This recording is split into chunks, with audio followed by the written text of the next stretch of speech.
when did Link Malok came in? It was in 2018 na.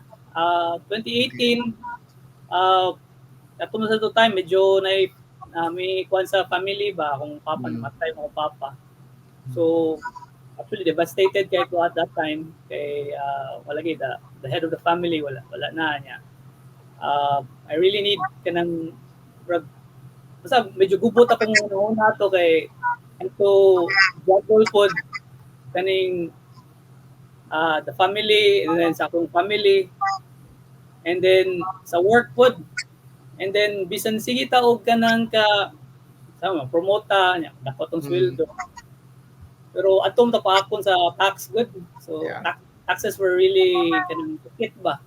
And then naka-feel ako it's not really enough na to kanang keep on working and then at the end of the month kay kaon na sa tax and then sakit tanawon ba nga mawagtang lang. Ako ka on paper nindot kay mong kuan nindot kay mo ang sweldo nako but ang net gyud ay what's actually happening is gamay ra kag ma-take home. And then isa siya enough to support two families na. Kay ako kanang imong parents you have to support them and then sa imong you try to grow nga family. Na siya that kuan ba? Kanang sustainable. Oo. Parents di pasabot abin ng two families.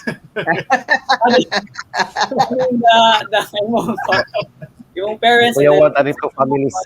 Kuyawan ka na masinas load na ba? Squid. Ay, mura tanaw ako lang klaruhan ng two families.